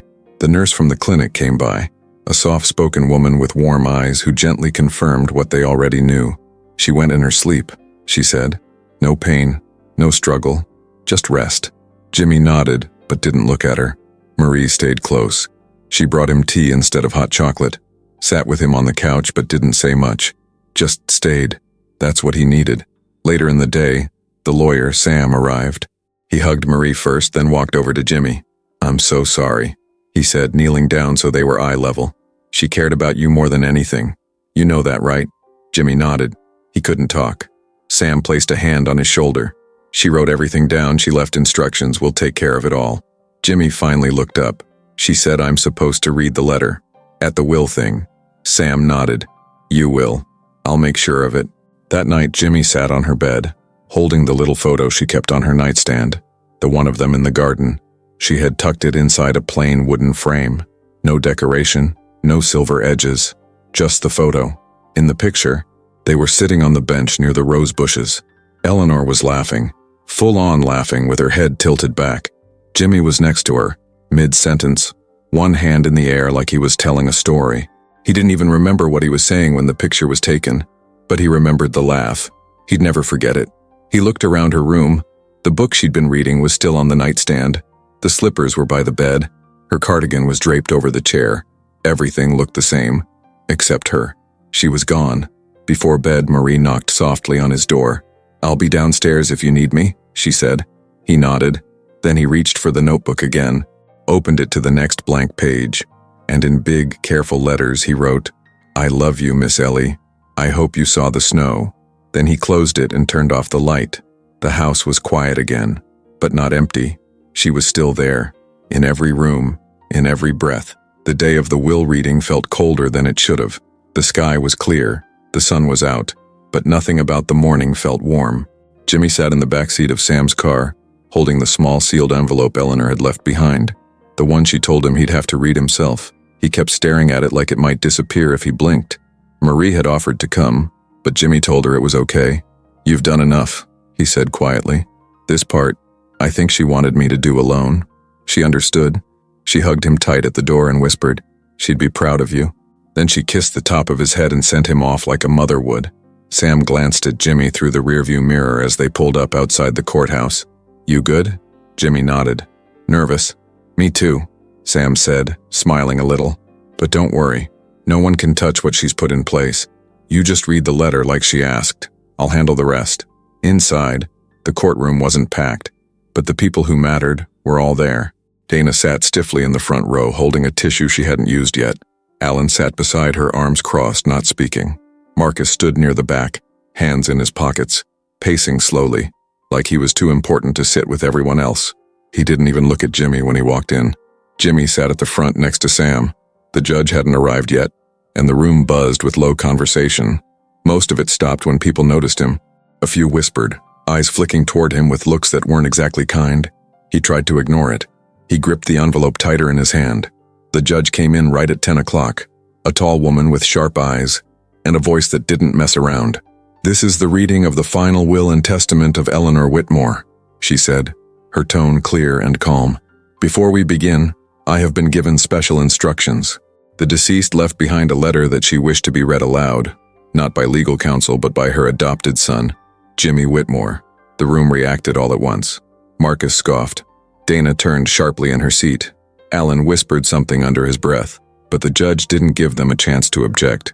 She also included a court order stating that if anyone attempts to interrupt the reading, they will forfeit their share of the estate. That shut them up quick. The judge nodded at Jimmy. "You may begin, son." Jimmy stood up slowly. His knees felt shaky, but his hands were steady. He walked to the front of the room, stopping just beside the judge's bench. He opened the envelope carefully, pulled out a folded letter, and took a deep breath. Then he started reading. "To my family." His voice was quiet at first, but it didn't take long to settle in. "If you're hearing this, I've already gone. And if you're surprised I left something for you to read, then you didn't know me as well as you thought." A few people shifted in their seats. "Let's not pretend. We all know how things were. I was alone for a long time, even when I was surrounded by people. My kids had lives of their own, and I don't blame you for that, I really don't. But I spent too many holidays watching you check your watches. Too many birthdays listening to excuses." Jimmy paused. The silence in the room got tighter. And then came Jimmy. He glanced up just for a second, then kept going. "A boy with no reason to trust me, and yet he did. He walked into my house with a bag full of nothing and a heart full of everything I'd forgotten how to feel. He made me laugh. He made me cry. And for the first time in years, I felt needed again. Not for my money. Not for my name. Just me." Dana wiped her eyes. Alan stared straight ahead. Marcus rolled his eyes. "I know this letter will upset some of you. Especially you, Marcus. You always did love being in control. But let me be clear. Jimmy is my son now. Not by blood, but by choice. The most important choice I've ever made. And I'm not sorry for it." Jimmy's voice cracked a little on that line. He kept reading. "To Dana, Alan, and yes, even Marcus. You were always in my heart. But hearts can break. And sometimes they need something new to heal them. That something, for me, was Jimmy." The judge glanced at Jimmy with soft eyes. She didn't rush him. "I've left instructions that Sam will explain, but this letter isn't about money, it's about love and legacy, and the simple truth that it's never too late to open your heart to someone new." He reached the last lines, his voice just above a whisper now. "I hope you remember me not for what I had, but for what I finally found. And I hope Jimmy always knows that he gave an old woman the best days of her life." He folded the letter, hands shaking a little now. He stood there for a second too long, like he wasn't ready to let go of the moment. Then he looked at the judge and said softly, "That's it." She nodded. "You may sit down." He walked back to his seat, feeling every eye on him, but the only thing he could feel was her voice still ringing in his head, her words still wrapped around his chest. Then Sam stood up. "Per Eleanor Whitmore's will," he began, "the estate will be divided as follows." But Jimmy didn't hear the rest. He just closed his eyes, holding the envelope in his lap, and felt her with him, right there in that room. Jimmy was still holding the envelope in both hands when Sam stood up beside him. The letter was over. Eleanor's words were out in the open now. But what came next was the part that made everybody sit a little straighter, like they were bracing for something. Sam cleared his throat and looked around the courtroom. The Whitmore family, or what was left of it, sat in silence. Dana's hands were tight around her tissue. Alan looked calm on the outside, but his foot was bouncing under the bench. Marcus was leaning back, arms crossed, that smug little smirk on his face like he already knew the ending. He always thought he knew everything. The judge nodded at Sam. "You may proceed with the reading of the will." Sam reached into his briefcase and pulled out a thick folder. He didn't look nervous, but he looked serious, like he knew what this was about to do to the room. "This is the official, final, notarized version of Eleanor Whitmore's last will and testament," he began. "As her legal representative, I am here to carry out her wishes exactly as she laid them out." He paused, glanced at Jimmy, then back at the room. "Before we begin with the financials," Sam said, "Mrs. Whitmore asked me to say this out loud. I hope my children don't see this as a punishment, but as a chance to reflect on what really matters." Marcus rolled his eyes so hard it was almost theatrical. Sam ignored him and kept reading. Per the instructions stated in the will, he said, the following gifts have been established. There was a long pause. First, to Alan Whitmore, her oldest son, Eleanor leaves $250,000 in cash, a painting from the master bedroom, and access to the family vacation home in Florida, under the condition that he maintains the property for the next 10 years or forfeits his right to it. Alan nodded slightly, lips pressed tight. No smile, no frown, just acceptance. Second, to Dana Whitmore, her daughter, Eleanor leaves $250,000 in cash, her wedding ring, and full ownership of the art collection in the upstairs hallway. She also asked that Dana continue to donate to the Children's Literacy Fund Eleanor had supported for years. Dana wiped her eyes. She looked down at the floor and said nothing. Third, Sam said, flipping the page, to Marcus Whitmore, Eleanor has left nothing. The room froze. Jimmy looked up fast. Marcus sat still for one long second, then laughed once, short and bitter. Nothing? Sam stayed calm. Correct. Your name was removed from the will 6 months ago. 6 months? Marcus leaned forward now, face tight. She was still healthy 6 months ago. She was of sound mind, Sam said firmly, and she was clear about it. She said, and I quote, Marcus doesn't visit. Marcus doesn't call. Marcus doesn't check in unless he's trying to dig through my wallet. I love him because he's my son, but I don't trust him with my memory, and I don't want him to own any piece of my legacy. Dana gasped a little. Alan just shook his head. Marcus stood up, hands clenched. This is insane. She was sick. She wasn't thinking straight. The judge raised a hand. Sit down, Mr. Whitmore. No, Marcus snapped. This kid, this street kid, walks into her life and suddenly we're all cut out? She didn't cut everyone out, Sam said, calm as ever. She made space for someone new. He turned the page again.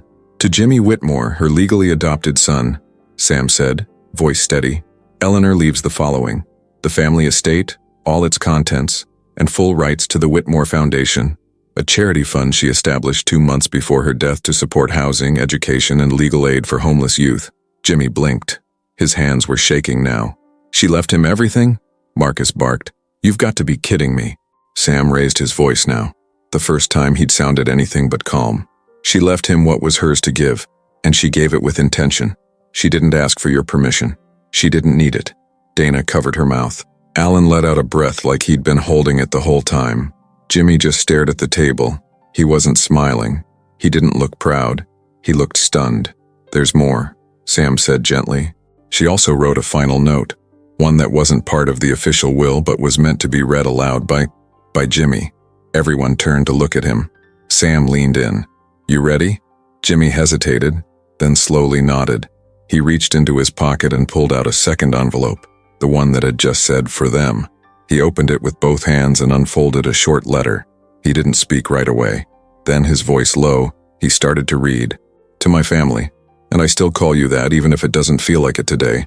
I want you to understand why. Not just what I left behind, but why I left it the way I did.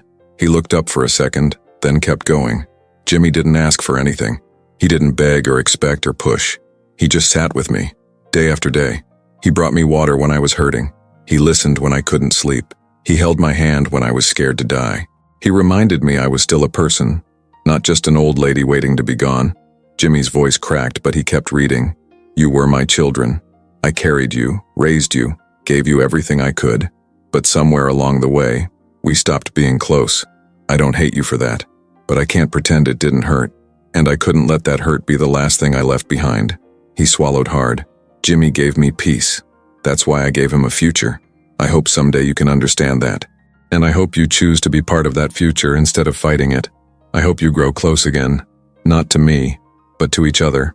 Maybe even to him. He's a good boy. He's got more heart than all of us put together. Jimmy folded the paper and sat down slowly. No one spoke for a long time. Marcus stood up, hands tight at his sides. This isn't over, he said. You all know it. Then he walked out, slamming the door behind him. Dana turned to Jimmy, her voice soft. I'm sorry, she said. You shouldn't have had to read that. He shook his head. She wanted me to. Alan leaned forward. What are you going to do with all of it? Jimmy thought for a second, then said, I'm going to keep what matters and share what helps. The judge stood. This court acknowledges the will as valid and binding. Meeting adjourned. And just like that, it was done. But for Jimmy, it was just beginning. Just when everyone thought the storm had passed, Sam looked back down at the will and said, "There's one final section Mrs. Whitmore asked to be read." At the very end. He said it slow, like even he wasn't sure if now was the right time. The judge gave him a small nod. "Go ahead." Jimmy turned to Sam with a confused look. "There's more?" Sam looked back at him, gentle but serious. "There's more." He reached into his briefcase and pulled out one last envelope. This one was different. It had 2 names written on the front. To Jimmy and Dana. He handed it to Jimmy. Jimmy stared at it for a second before slowly opening it. Inside was a short typed letter, not handwritten like the others. This one was clear, sharp, and straight to the point. You could feel it. Eleanor had written this with full intention. Jimmy started reading again, slower now. "Jimmy and Dana, I need you both to hear this. And I need everyone else in the room to hear it too. Because what I'm about to say might change the way you see each other. Or maybe even yourselves." Dana shifted in her seat, her hands tightening around that same tissue. Her eyes met Jimmy's for a second, then quickly dropped. He kept going. "Jimmy, I didn't just find you on the street. I found you because life brought you to me, in a way I never expected. And Dana, this part is hard, but it's time. You need to know." The whole room leaned in. Even Marcus, who had been halfway out the door, stopped walking and turned back around. Jimmy's voice shook a little. "The boy sitting in this courtroom today isn't just my adopted son. He's also my grandson." Silence. Complete, full silence. Not even breathing. Jimmy froze. Dana blinked like she didn't understand the words. "What?" Jimmy looked up at Sam, but Sam gave no answers. Just a soft nod that told him to keep reading. He looked back down. "Jimmy is the biological son of Kyle, your ex-husband, Dana." Dana's hand shot to her mouth. "I didn't believe it at first either. I thought it was a lie. But when I looked into it, the pieces started to fit. I contacted Kyle before his accident. I asked him straight out, and he told me the truth." Dana let out a breath like she'd been punched in the stomach. "The boy he had after your divorce, the one you never knew about, was born to a woman who later lost custody. That woman, Jimmy's birth mother, lived in and out of shelters. Eventually, Jimmy was left behind. No one knew where he went, until the day I saw him behind that dumpster. That's why I felt pulled to him. Not just emotionally. It was real. It was family. I ran a DNA test before the adoption was finalized. The proof is in the sealed records. He's Kyle's son, which makes him Dana's blood too." Dana's eyes filled fast. She couldn't speak, couldn't move. Jimmy's lips were slightly parted. "What does that mean?" he asked, barely above a whisper. The judge looked over at Sam. "Is this confirmed legally?" Sam nodded. "Yes, I've seen the DNA report myself. It's sealed in the official will. The court has a copy." Marcus looked like he'd swallowed a rock. "Are you kidding me?" he said, voice low, shaking his head. "Unbelievable." Alan didn't say a word. He just sat back and stared at the ceiling, like he was trying to process everything at once. Dana stood up, slow. She looked at Jimmy like she was seeing him for the first time. "My God," she said softly. "You're..." She didn't finish. Jimmy stood too, awkward and unsure. "Wait, so, I'm your..." She stepped toward him, hands shaking. "I didn't know. I swear. I had no idea." He stepped back once, overwhelmed. "I didn't ask for this." "I know," she whispered. "Neither did I." But something in her face had changed. The tears weren't just for Eleanor now. They were for everything. All the lost time. All the things unsaid. All the things broken. Jimmy looked around at everyone. The courtroom, once full of strangers, now felt even stranger. Sam closed the folder. "That's the final statement," he said quietly. "The court accepts all documents, including the DNA report, and recognizes Jimmy Whitmore as both legal heir and biological descendant." The judge banged the gavel once. "That concludes this proceeding." No one moved. Dana finally turned to Jimmy again. I need a minute," she said, voice barely there. She walked out fast, holding her face in her hands. Jimmy stayed standing, gripping the edge of the table. Sam leaned over and whispered, "Let's get out of here." He nodded. They walked out into the hallway. It was quiet out there, just the hum of lights and the soft buzz of a vending machine in the corner. Jimmy sat down on a bench. Sam sat next to him, waited a beat, then said, "You okay?" "I don't know," Jimmy said honestly. They sat there for a while, not saying much. A few minutes later, Dana came out. She looked wrecked, eyes red, makeup smudged, breathing uneven, but she walked over slowly, clutching her bag tight. "Can I sit?" she asked. Jimmy nodded. She sat beside him, 1 seat away, and looked straight ahead. "I don't expect anything," she said. "Not a hug, not forgiveness, not even a conversation, but I want you to know something." Jimmy waited. "I had a son once," she said, "right after I married Kyle. We lost him. I don't talk about it, not even to Alan. It broke me." She swallowed hard. "I didn't think I'd ever have a chance again. And then life gave me you." Jimmy didn't say anything. "I'm not asking to be your mom," she said quickly. "But maybe we could talk sometime. Just talk." Jimmy looked at her, his eyes searching her face. Then finally, he gave a small nod. And that was enough. Marcus didn't say a word after the will reading. Not in the courtroom. Not in the hallway. Not even when Dana stumbled past him, crying, or when Alan just shook his head and walked out like he was done with everything. He just stood there in the back, stiff, jaw clenched, hands shoved deep into his coat pockets. He waited until the place was nearly empty before finally walking out. And when he did, he didn't go home. He didn't check in on Dana. He didn't call Alan. He went straight to his car, slammed the door, and sat in silence, staring at the dashboard. Then he opened his phone. He scrolled through his contacts until he landed on a name saved under one word: Briggs. He tapped it. The line rang twice before a man answered. Deep voice. Dry. The kind of voice that didn't waste time. "It's done," Marcus said. "What's done?" She left it all to the kid, the house, the foundation, everything. Briggs didn't say anything right away. Marcus continued, voice sharper now. "I want you to dig into him. Find me anything. Birth records, school stuff, police reports, and I don't care if it's real or made up, just find it. You want dirt on a 10-year-old? He's not just a kid. He's a street rat with my inheritance." There was a pause. Briggs let out a low breath. "All right, I'll call you when I've got something." Then he hung up. Marcus tossed the phone into the passenger seat and slammed his hand against the steering wheel. He wasn't just angry. He was humiliated. This wasn't just about money anymore. It was about pride, legacy, the name on the gates, and the idea that some random kid, some stray, now had the keys to all of it. Over the next few days, Marcus stayed quiet. He didn't show up at the house. He didn't answer Alan's texts. He didn't return Dana's calls, though she only sent 2, both short and weirdly polite. He was too busy meeting with Briggs in the back of diners and cheap offices, going through folders full of papers and blurry street photos. "This is all I could find," Briggs said, sliding a manila envelope across the table. The kid's name didn't pop up in any school system. No medical records until he got into that house. Nothing in the foster system that matches his age and face. "He's clean." "No one's that clean," Marcus said. Briggs raised an eyebrow. "You're right, he's not. Look at page 3. Marcus flipped through the packet. Page 1. An old photo of Jimmy near a shelter. Page 2. A blurry shot of him sleeping behind a gas station. Page 3. A thin, faded police report. He read it out loud. Found wandering alone at 2:17 a.m. Refused to give last name. Claimed his mother went somewhere and didn't come back. Released after temporary shelter placement. Child did not return to assigned location. Case closed. Marcus stared at the paper. Briggs leaned back. "You wanted dirt. There it is. The system already gave up on him once. Maybe they'll listen if you push the right buttons." Marcus narrowed his eyes. "Can I use this to file a challenge?" Briggs shrugged. "Technically, no. But you've got lawyers. You can twist it." And that's what Marcus did. He found a firm.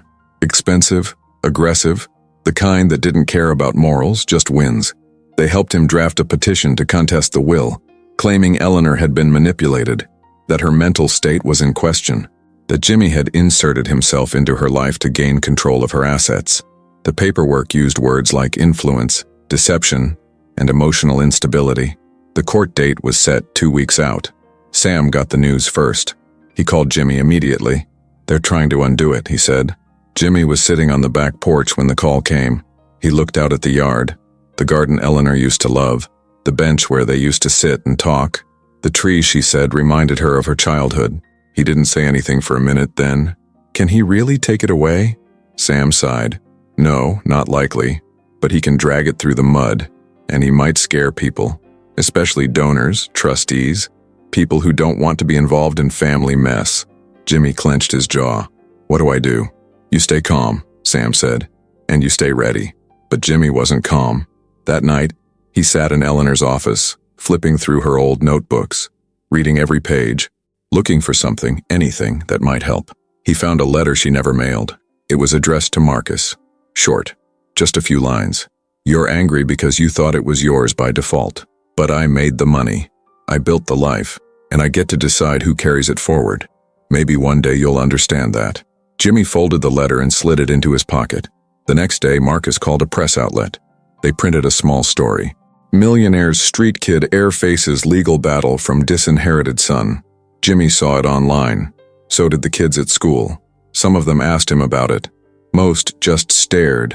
Dana called him that night. I didn't know he was doing this, she said. I swear. Jimmy believed her. Do you want me to talk to him? She asked. No, Jimmy said. Let him show who he really is. The night before the hearing, Jimmy walked into Eleanor's room. Nothing had changed. The bed was made. The curtains open just like she liked them. Her slippers still in the corner. He sat down on the edge of the bed and held the photo of the two of them, the one where she was laughing in the garden. I don't know if I can beat him, he said out loud, but I'm not backing down. He placed the photo back on the nightstand. Then he stood up and left the room, closing the door softly behind him. Marcus thought this was just a legal game, but what he didn't know, what he never understood, was that this wasn't about the will anymore. This was about her, and Jimmy wasn't going to let anyone erase her. The courtroom wasn't full this time. Just a few people showed up, mostly lawyers, one reporter sitting in the back with a notepad, and the judge who'd already heard enough of this family story to last a lifetime. Jimmy sat at the front with Sam, quiet and steady. He wore the same sweater Eleanor had picked out for him weeks before she passed. He liked the way it felt. It still smelled a little like her perfume. Marcus sat 2 rows behind, arms crossed, his new legal team whispering to him between every pause like they were coaching a fighter before a match. He didn't look at Jimmy once, not during the whole hearing. The judge listened. She read every file, every statement, every medical note that proved Eleanor was sound of mind. She read the DNA records too, looked at the timeline, looked at Eleanor's signature, typed letters, doctor's approval, court-approved adoption papers, all of it. When she finally spoke, her voice was calm but firm. There is no legal basis for overturning the will. The adoption is valid. The estate stands. The challenge is denied. Just like that. No drama, no twist. It was over. Jimmy didn't cheer, didn't smile. He just looked down at his hands and nodded to himself, quietly. Marcus, though, stood up fast and walked out. His lawyers didn't even try to stop him. He slammed the door on the way out, loud enough that the reporter looked up. Outside, Jimmy stepped onto the courthouse steps and took a breath like he hadn't been able to breathe in days. Sam put a hand on his shoulder. She would have been proud. Jimmy didn't answer. They walked to the car in silence. The house felt bigger now. Not in a good way. Just empty. Quiet. Marie still came by every morning, even though Jimmy told her she didn't have to. She said, I don't do it for the money, I do it for her. And for you. She started making breakfast again, just like before. Jimmy always ate at the kitchen counter. It felt weird sitting at the table without Eleanor across from him. One morning, Marie placed a small plate in front of him. Scrambled eggs, toast, a sliced orange. You should go outside more, she said. Fresh air helps. I've been thinking about it, he mumbled. She nodded. She would have wanted that. After a few days, he did go outside. First just to walk the backyard, then to the park Eleanor used to visit with him. He sat on the same bench they always picked. Just sat there, listening to kids laugh in the distance and remembering how she'd told him stories about her childhood while feeding ducks. He pulled out her notebook and flipped to the last page she wrote in. When I'm gone, don't stay sad too long. That's not why I brought you into my world. You're supposed to live, Jimmy, really live. He read that line twice. Then he stood up. News of the court ruling spread fast. The headline the next morning read, Eleanor Whitmore's will upheld. Former street boy officially named heir. They called Jimmy the boy who won the inheritance. But the story left out most of the real stuff. It didn't talk about the nights he sat beside her bed, or the French toast they made together, or how she cried the day he called her family for the first time. Dana called 2 days later. She sounded tired, but softer than before. I wanted to say, I'm glad it worked out, she said. Thanks, Jimmy said. There was a pause. Then she added, I've been thinking about that letter, and about everything I didn't know. Jimmy didn't say anything. He didn't know what to say. I still don't know how to be part of this, she said, but maybe we could start with lunch. He nodded. Yeah, okay. She didn't push it, just said, you tell me when, and hung up. Alan came by the house, unannounced. Jimmy was in the garden, pulling weeds near the rose bushes. Eleanor's favorite. Alan walked up slowly, hands in his pockets. I didn't come to argue, he said. I just wanted to see the place again. Jimmy stood up, wiped his hands on his jeans. It's still hers. I know, Alan said. It feels like it. They stood in silence for a minute. Then Alan looked at him. She really cared about you. Jimmy nodded. She changed your life, Alan added. Jimmy looked down. She saved it. Alan gave him a tight smile. She changed mine too. I just didn't notice until it was too late. Then he left. And Marcus? He vanished. No more calls. No more emails. His name slowly disappeared from everything Whitmore related. Rumors said he moved out of state. Others said he was trying to start a business with someone else's money. No one cared enough to find out. Sam said the court fined him for false claims. He had to pay damages. Not a lot, but enough to sting. He's done, Sam said. Jimmy nodded, but he didn't smile. He never wanted revenge. He just wanted space to breathe. Days passed, then weeks, and Jimmy started to feel like he could live in the house without checking the hallway every 5 minutes, waiting for Eleanor's voice. He left her slippers by the door. He didn't move them. He kept the old pictures on the walls. He even kept her radio in the bathroom and played it every morning, just like she used to. But he also started doing things his own way. He cleaned out the attic and turned it into a reading room. He opened up the piano and taught himself how to play, slowly, one key at a time. He started planting vegetables in the back, not just flowers, and because he wanted to give people food, like she gave him when he had nothing. And he called the charity foundation director. I want to use the money, he said. Not to save it, to spend it. On kids like me. The man on the phone was quiet for a second, then said, all right, let's talk. Jimmy Whitmore didn't just inherit a house. He inherited a chance, and he was finally ready to use it. Jimmy stood in front of the house and looked up at it like he was seeing it for the first time. It had always looked big, huge even, but now it felt even bigger, not because of the walls or the roof or the tall windows, but because of what it meant now. It wasn't just a house anymore. It was his, and not in a bragging kind of way, in a heavy kind of way, like someone had handed him a key and said, here, keep this safe. He had everything, the whole estate, the foundation, the land, the name, and he had no idea what to do with any of it. That night, he lay in Eleanor's bed. Yeah, her bed. He hadn't slept in there before, not since she passed. He always stuck to his own room, the one she'd let him decorate, the one with the blue walls and the drawings still taped up. But something about that night felt different, like he needed to be close to her. So he curled up on her side of the bed, holding one of her old cardigans, and stared at the ceiling. The moonlight spilled in through the curtains. He thought about all the nights he used to sleep on cold sidewalks, curled up behind trash bins, hoping no one would find him. And now here he was, in a mansion, with too many pillows and too much silence. He didn't cry. He just felt stuck. Not sad, not scared, just full, like there was too much in his chest and no room left to think. In the morning, he went for a walk. No plan, no phone. He just walked. Through the park, past the library, down into the part of the city that people usually avoided, the part he used to live in.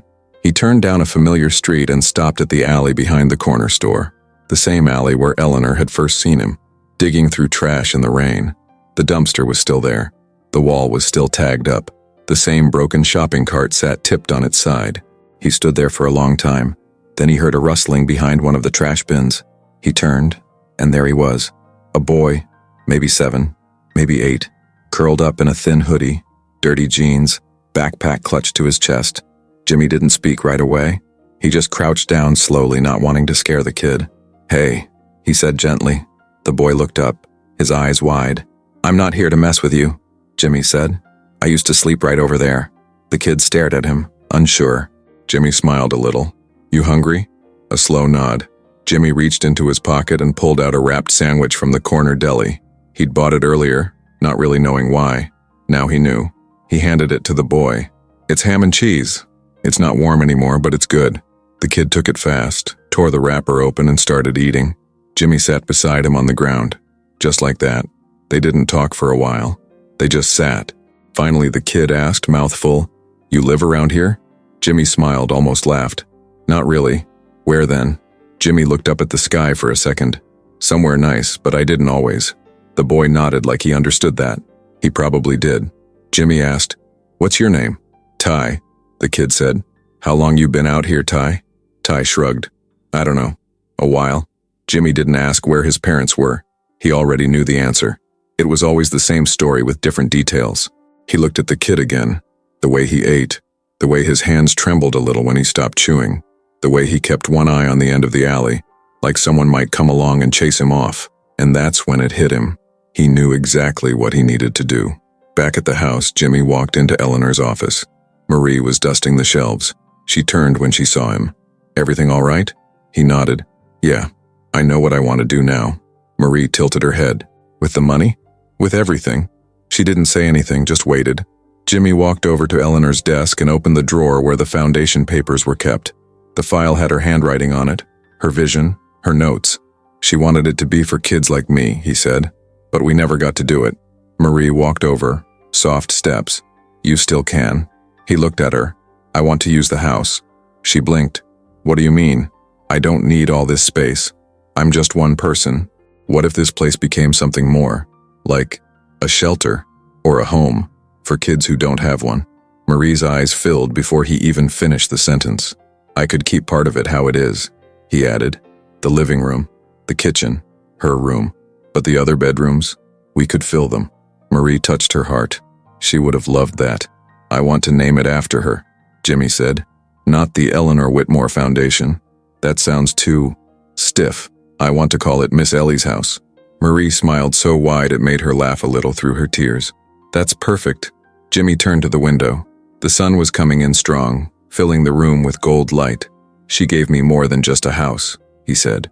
"She gave me my whole life back. I'm gonna do the same." A week later, Jimmy stood at a podium at a small event in the front yard of the mansion. A simple banner hung from the porch. "Welcome to Miss Ellie's house." There were no reporters, no cameras, just a few neighbors, some people from the foundation and 2 kids from the shelter down the street who had been invited for lunch. Dana was there too, standing off to the side with her hands folded. She hadn't said much since the court day, but she'd shown up. That meant something. Alan stood beside her. Marie stood behind Jimmy like a bodyguard, and a second mom. Jimmy stepped up to the mic and cleared his throat. "I didn't know what to say at first," he started, "but then I remembered something she told me. That love doesn't stop when someone's gone. You just have to pass it on." He looked out at the group.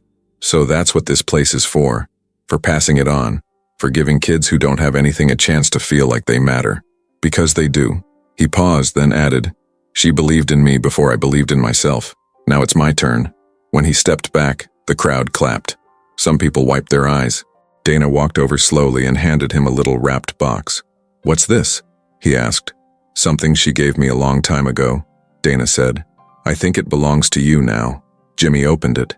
Inside was a necklace, a thin gold chain with a tiny letter E hanging from it.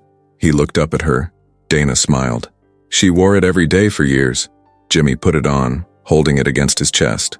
Then he looked out at the yard again. And for the first time in a long time, he felt completely sure of something. This was exactly where he was supposed to be. Marcus had gone silent for weeks. No public statements, no social media rants, no attempts to contact Jimmy or the family. Many thought he'd finally given up, or that the court loss broke him. But that was exactly what he wanted them to believe. Behind the scenes, he was still moving pieces. One afternoon, Sam came to the house with a grave look. He and Jimmy were in Eleanor's study, the room where she used to do her paperwork. The walls were lined with her awards, her letters, the foundation files. That room felt like her heart. Sam shut the door behind him. "We've got trouble," he said quietly. Jimmy's heart sank. "What kind of trouble?" Sam spread out a set of documents on the desk. Contracts, legal motions, letters from firms Jimmy had never heard of. "Marcus has hired another legal team," Sam said. "One that specializes in big asset fights. He's filed multiple appeals. But more than that, he's trying to block the foundation's work, claiming that the funds were mismanaged. He's accusing you and me of breaching fiduciary duty." Jimmy's eyes widened. What? That's ridiculous. Maybe for us, but for people on the outside it might look serious. He's trying to question the legality of how the foundation is being run. He's hoping to freeze accounts, hold back payments, scare donors. Jimmy stood up. But the will is valid. Everything's legal. They can't just steal it back. Sam nodded. I agree, but that doesn't stop him from trying. Courts can get messy. Even if he fails, it will cost time, money, reputation. Jimmy's jaw clenched. We keep doing what we're doing. Keep showing transparency. Keep giving. Let people see the truth. Sam gave him a small, tired smile. That's the only defense. That night, Marcus made his move in the only way he knew, by whispering lies. He leaked a document to a local newspaper. The headline hit first thing in the morning. Whitmore Foundation under investigation. Heir accused of misusing funds. The paper claimed anonymous sources said the foundation money was being diverted, that some checks were suspicious, and that Jimmy was using the estate funds for personal gain. The article didn't have details. It was full of allegations, claims, pending inquiry, but it planted seeds in people's minds. At school, some kids asked Jimmy if he was stealing money. Some donors emailed the foundation office asking uncomfortable questions. A few withdrew pledges. Marie found him in the kitchen, staring at his laptop. His face was pale. They're attacking the foundation, he said. They're trying to kill its reputation before it gets started. Marie wrapped her arms around him. They don't know you like I do. Dana showed up later that day. She held a printed copy of the article, tears in her eyes. Are they saying this is true, that you're stealing? Jimmy shook his head. No. She looked at him. I believe you. But this could ruin everything you're trying to build. He looked back at her. Then we fight. With truth, with proof, with openness. The next morning, Sam sent a press release to local media, the foundation's mailing list, and partners.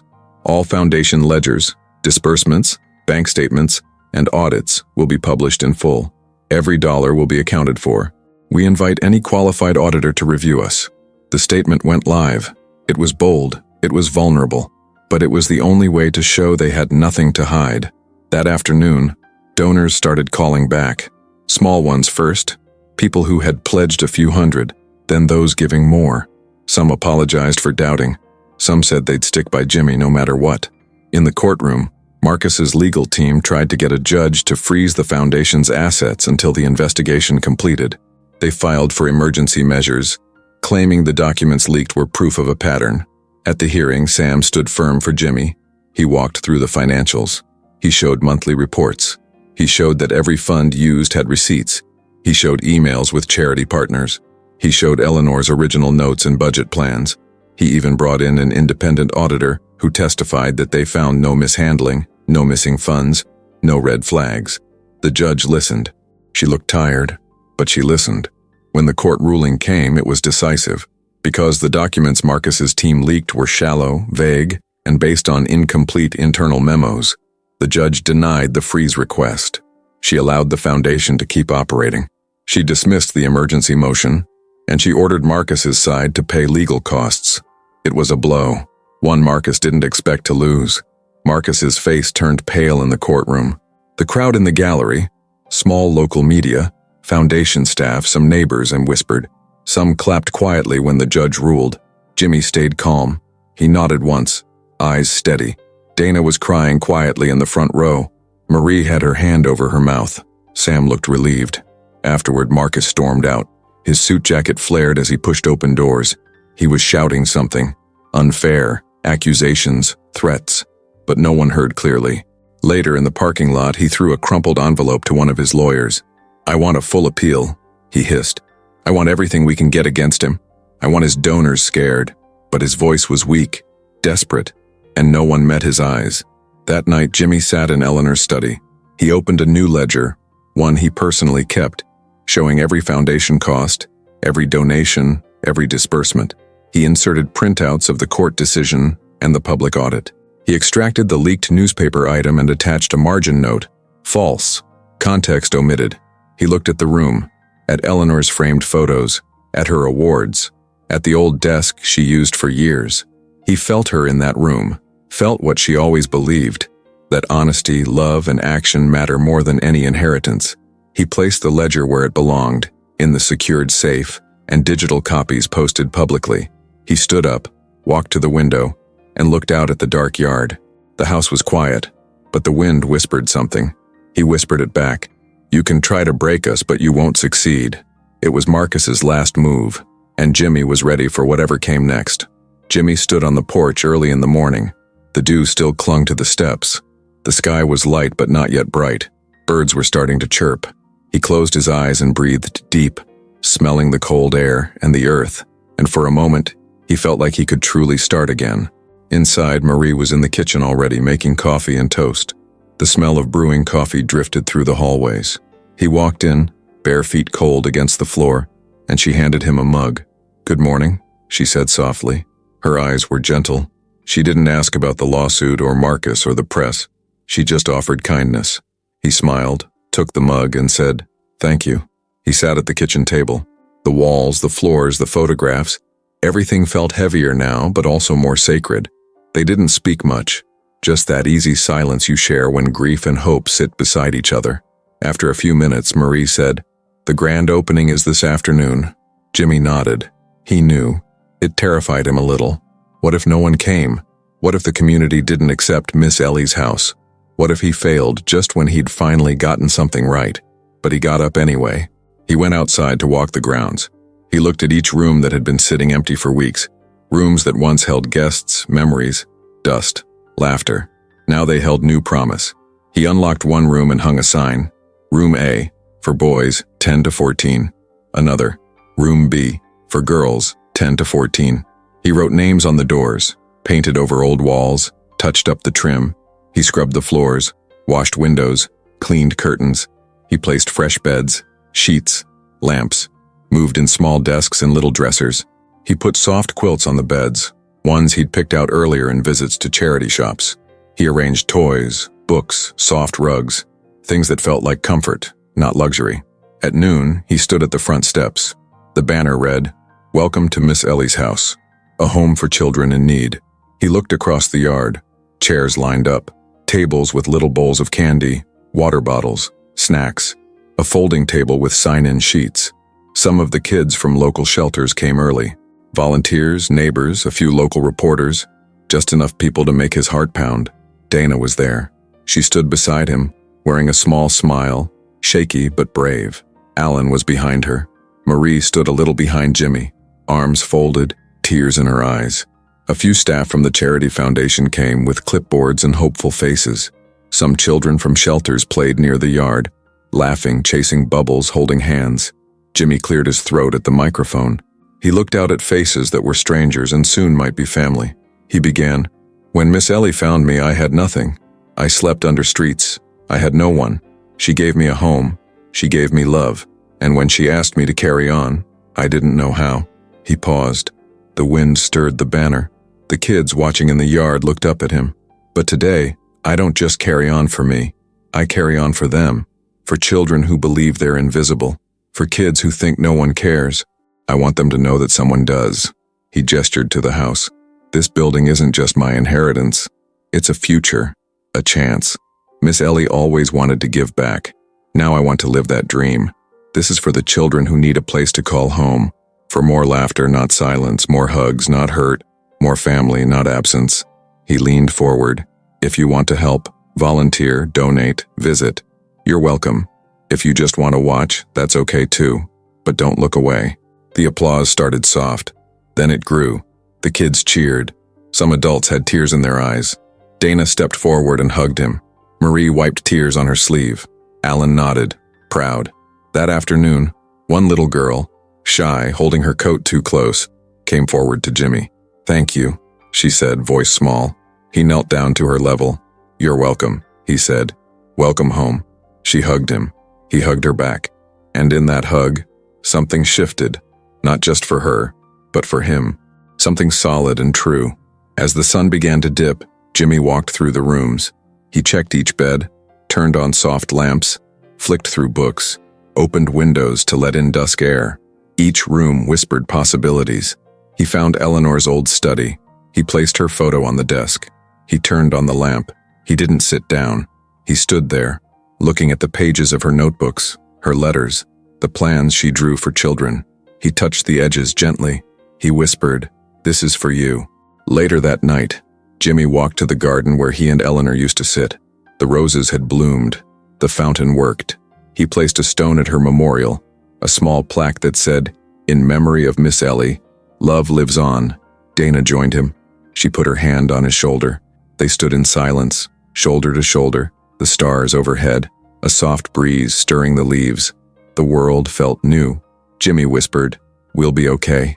Dana nodded. Together. He turned to her and gave a soft smile. Together. Then he looked out at the house, lit inside, windows glowing, laughter drifting from inside, children's voices mingling with volunteers' voices. He closed his eyes and took it in, the first deep breath of something that felt like hope. A new chapter had begun.